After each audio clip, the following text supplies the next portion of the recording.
The hospital smelled the way hospitals always smell. Antiseptic and something underneath it, something older and harder to name. I'd worked the night shift in the ICU for 3 years, and I still couldn't get used to it. You'd think you would. You'd think a lot of things. It was a Tuesday in late October when they brought him in. I wasn't even supposed to be on that floor. I'd switched shifts with Donna because her daughter had a recital, and I owed her from the time she covered my Thanksgiving. That's how small the moments are that change everything. A second-grade violin recital. A favor returned. The call came through at 11:47 p.m. Male, early 40s, gunshot wound to the chest, unconscious on arrival. That part wasn't unusual. What was unusual was the 6 men in black suits who arrived 30 seconds after the ambulance. They didn't come through the ER entrance. They came through the side corridor, the one near the loading dock, that most visitors don't even know exists. I noticed them because I was charting at the station closest to that hallway, and when I looked up, there were just men, standing there, not asking for help, not filling out paperwork, just standing the way walls stand. One of them stepped forward. He was maybe 50, silver at his temples, a jaw that looked like it had been carved out of something unforgiving. "The patient they just brought in," he said. Not a question. "Where is he?" I told him I couldn't give out patient information. Standard. He looked at me like I'd said something mildly interesting, then nodded once, and they all walked to the waiting area and sat down without another word. I went back to my chart.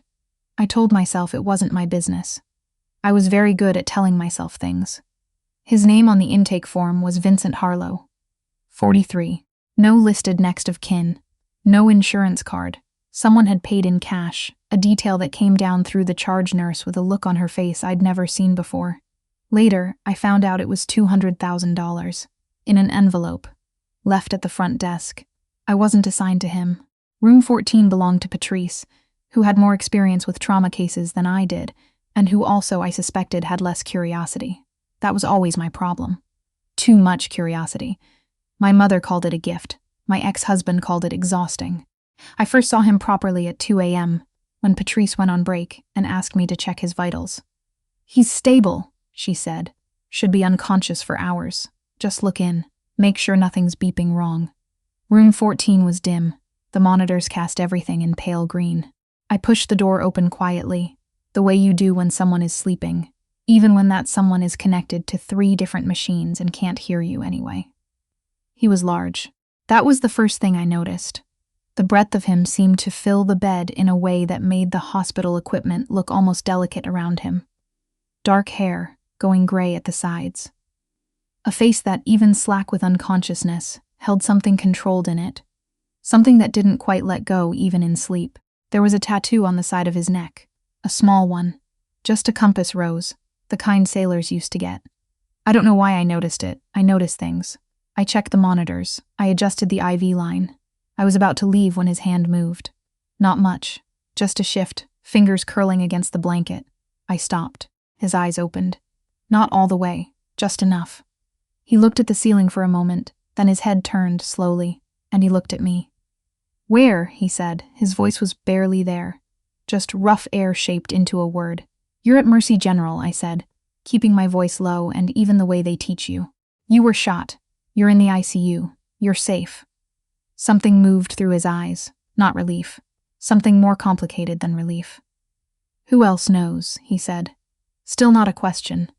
The way he spoke, everything came out flat, like punctuation was something that happened to other people. That you're awake? That I'm alive. I stood there for a second. The monitors beeped their steady green rhythm. Outside in the hallway, someone was wheeling a cart past, the wheels squeaking against linoleum. "Right now?" I said. "Just me." He held my gaze for a long moment. Then he said, "Keep it that way," and closed his eyes again. I stood there another 10 seconds before I left. I told myself I was just making sure he was stable. I told myself a lot of things that night. I didn't tell anyone he'd woken up. I've thought about that a lot since. Why I didn't. It wasn't like me. I followed protocol. I documented everything. I was the nurse who double-checked discharge paperwork at the end of a 12-hour shift, because what if? But I walked back to the station, finished my chart, and didn't say a word. Maybe it was the way he'd said it. Not please. Not help me. Just a flat, quiet certainty. like he was telling me what the weather was. Maybe it was the men in the waiting room, and some animal instinct that said, "Those men are not here to protect him." Or maybe it was just that I was 31 years old and tired, and it was 2 a.m., and something in me wanted, just once, to do the thing I wasn't supposed to do. He woke again at 4 a.m. This time I was in the room on purpose. I told myself I was just monitoring his fluid intake. The clipboard in my hands was technically accurate. "You're still here," he said, clearer this time, voice like gravel dredged from somewhere deep. "I work here." "The men outside," he said. "Describe them." I did. 6 of them. The one with silver temples. Black suits, no ties. He was quiet for a moment. Something shifted in his expression, barely perceptible, like a fault line settling. "How many exits does this floor have?" he asked. 3. Stairwell at each end, service elevator in the middle. Cameras, at the nurse's station and the main corridor, not in the patient rooms. He looked at me then. Really looked, the way people rarely do in hospitals, because everyone here is either in too much pain or too afraid. He looked like he was reading something. "Why are you telling me this?" he said. And I thought about it. I genuinely thought about it, standing there in room 14 at 4 a.m. with a man who had a bullet wound and 6 possibly dangerous men 40 feet away. "Because you asked?" I said finally. Something that might have been the beginning of a smile crossed his face, so fast I almost missed it. Almost. His name wasn't Vincent Harlow. I figured that out by day 2 when a federal agent showed up asking questions, and the name he used didn't match anything on the intake form. I didn't lie to the agent. I just answered his questions very precisely, the way you learn to do when you've grown up with a father who was a lawyer. Yes, a patient by that name was admitted. "No, I'm not able to confirm current status without authorization." The agent left a card. I put it in my pocket. I didn't call. I also figured out by day 2 who he was. Or rather, what he was. Not from him. He didn't volunteer information, ever. But from the way the hospital administrator came up to our floor personally and spoke very quietly to our charge nurse, and from the way Patrice swapped herself off the case without explanation, and from a snippet of conversation I overheard between 2 of the suited men when I passed through the waiting room. They used the word family. They didn't mean relatives. I'd grown up in Chicago. I knew what that word meant when it was used in that particular quiet tone by men in that particular kind of suit. I want to be honest about what I felt when I understood. It wasn't fear, exactly. It was something more like stepping off a curb you didn't see. That split second of weightlessness before you catch yourself. And then I went back to work, because I was on hour 9 of a 12-hour shift, and Mr. Harlow, not Harlow's IV, needed changing. He started talking on day 3. Not about himself. He asked about me. "You switched shifts," he said, when I came in at the start of my rotation. "How do you know that? You weren't here the first night. Your name isn't on the primary chart." I looked at him. "You've been reading your chart?" The part I could see from this angle. Yes. I pulled up the chair nurses aren't technically supposed to sit in during rounds. I don't know why I sat down. I just did. "I switched with a coworker," I said. "She had her daughter's recital." "What grade?" "Second." He nodded, like this was important information he was filing somewhere. "You have kids?" "No, I just know her kids." I paused. "Do you?" "No." He said it simply, without grief or relief, just fact. But there was something underneath it, something old and sealed over, the way a fracture heals, but the bone is never quite the same. We sat in quiet for a moment. The monitor kept its green rhythm. "The men outside," I said, "are they going to be a problem? For you, I mean, while you're here." He considered the question seriously. I appreciated that. He never dismissed what I said or told me not to worry about it. He treated everything I said like it deserved an actual answer. "Potentially," he said. "Is there anyone you trust enough to contact?" "One person. Do you want me to?" "I already did." He held up his left hand slightly. There was a phone in it, small, the kind with no brand markings. "Your coworker on the desk at midnight. She was helpful." I stared at him. "How did you?" I asked nicely. "Donna." Of course it was Donna. She would help anyone who asked nicely. I made a mental note to have a conversation with her later, and also to not actually have that conversation, because then I'd have to explain all of this. "His name is Garrett," he said then. "He'll come in through the service entrance." I'd appreciate it if you'd make sure the hallway is clear when he does. I should have said no. I should have said, sir, you're a patient. Please press the call button if you need something. What time? I said instead. Garrett turned out to be a man roughly the size of a refrigerator, with a cautious face and very careful eyes. He arrived at 6 a.m., 3 days after the admission, and I happened to be in the service corridor checking supply inventory, which meant the hallway was clear, which was a coincidence that I maintained very aggressively in my own mind. He was in room 14 for 40 minutes. When he left, he paused at the door of the corridor and looked at me. He says you've been square with him, Garrett said. I'm his nurse, I said. It's my job. Garrett looked at me the way people look at things they're deciding whether to believe. Then he nodded once and left. That evening, the man in room 14 told me his real name. Cole, he said. Cole Rafferty. I didn't react. I was checking his wound site, which was healing better than it had any right to given what it was. I focused on that. Okay, I said. You already knew. I had suspicions. And I pressed the dressing back into place and stepped back and looked at him. He was watching me with that particular quality of attention he had, like he had all the time in the world and also none of it. And nothing, I said. You're my patient. You're healing. That's what matters to me right now. He was quiet for a moment. Most people, he said, when they find out, they want something, or they're afraid, or both. I'm a night shift ICU nurse in Chicago, I said. I've seen things that would make most people reconsider their career choices. You don't scare me. I paused. The men in the waiting room are a little concerning, but you don't scare me. That almost smile again. Faster this time, but less hidden. On day 5, one of the suited men tried to come onto the floor. He said he was a cousin. He didn't know the fake name on the chart. I watched him try to recover when I pointed this out, watched his eyes do the small calculation of whether I was useful or an obstacle.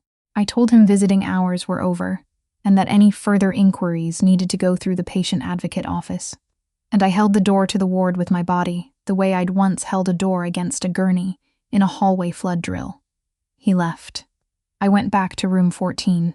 Cole was awake, sitting up more than he should have been, the IV line at an angle that made me want to fix it immediately. He's gone, I said, adjusting the line without asking. I know. I heard. He watched my hands. You didn't hesitate. I told you.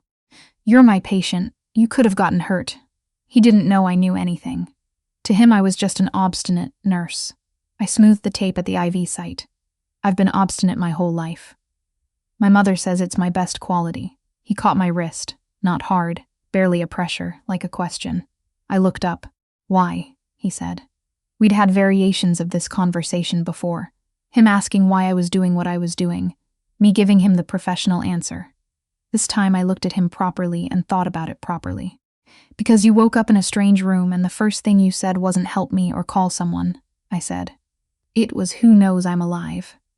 And something about that. I stopped. You were already thinking. Already protecting something, even barely conscious. I don't know. It meant something to me. He didn't let go of my wrist. His thumb moved, just slightly, to the inside where the pulse is. Your name, he said. Harper, I said. Harper Ellis. Harper, he repeated, like he was committing it to something permanent. He told me things, after that. Not everything. I don't think he told anyone everything. Ever. But pieces. He'd been in this life since he was 19, and there was nothing else available to him in the part of South Chicago where he grew up.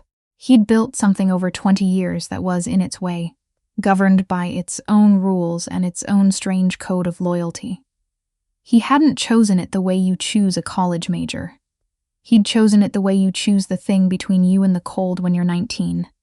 And it's February, and the alternative is nothing. I didn't tell him I thought he should leave it. I didn't tell him there were better ways, other roads, the kind of things people say when they haven't lived his life and don't know what they're talking about. I'm a nurse. I know better than most people that you can want someone's body to heal and still understand that what they do with it afterward is entirely their own, he noticed. You're not going to tell me I should get out, he said. Do you want to get out? He considered it. Actually considered it, which surprised me. Parts of me do, he said. The part that's tired. But you don't just step out. There's no door that just leads to a regular life. You of all people should understand that. Why me of all people? Because you've been standing between things your whole career. Between patience and pain. Between people and the worst outcomes. You know what it's like when there's no clean exit. You just manage the situation in front of you. I looked at him for a long moment. That's a very generous parallel, I said. It's an accurate one. He was discharged on day 9. Not officially. He was transferred to a private care facility, which was the cover story Garrett had arranged, and which the hospital administration accepted with the particular cooperative silence of an institution that had received a very generous donation to its cardiothoracic research wing. I was on shift when they moved him. 5 a.m., the service elevator, Garrett and 2 other men I hadn't seen before. I happened to be in the corridor. He stopped when he saw me. He was in street clothes, a dark jacket, and he looked wrong without the IV and the monitors. Fuller, somehow. More real. More dangerous, probably, if I was being honest. "Harper," he said. "You should keep the dressing dry for another week," I said. "The sutures will dissolve on their own, but if there's any redness or heat around the site, don't wait." "I know. I'm serious. Infections from—" "Harper," he said it quietly. "I know." I stopped talking. He reached into his jacket and held out something. A card, plain white, just a phone number. No name. "If you ever need anything," he said. "Anything at all, you call this number and it gets to me." I took it. "And if I don't need anything?" He looked at me the way he'd been looking at me for 9 days, like he was reading something he found genuinely interesting.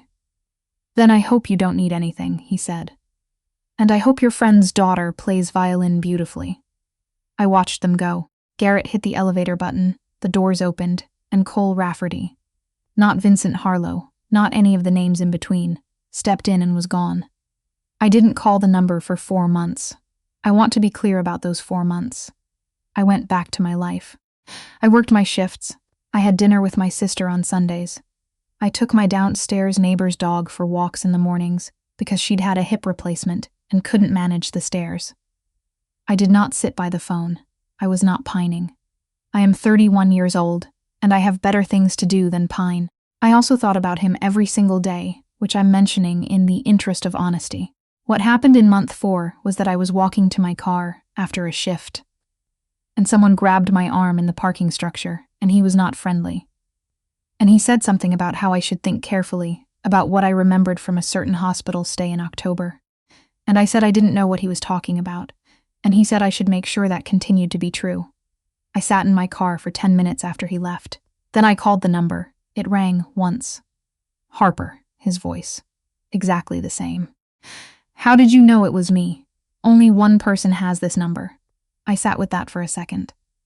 "Someone came to see me," I said, and I told him what happened. No dramatics, just the facts, the parking structure, the grip on my arm, the words, the car description I'd managed to clock out of habit. He was quiet for a moment. "Are you hurt?" "No." "Are you home?" "Still in the parking structure." "Drive home. Don't stop anywhere. Lock your door." A pause. "I'll handle it. Cole, Harper, drive home." I drove home. I'm not going to tell you he appeared at my door that night like something out of a movie. He didn't. What happened was that 2 days later I received a text from the number, telling me the problem had been addressed and I wouldn't be approached again.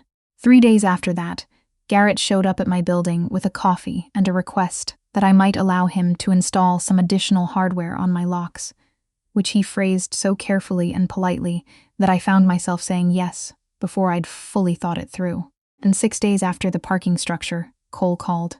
Not about the threat. The threat was handled, and he said so plainly, and I believed him. He called because, he said, he had a question. "Okay," I said. "Are you all right? Not safe. Not protected. Are you all right?" I sat down on my couch. The dog-walking neighbor's TV was murmuring through the floor below me, the way it always did at this hour. "I don't know," I said honestly. "I think I am.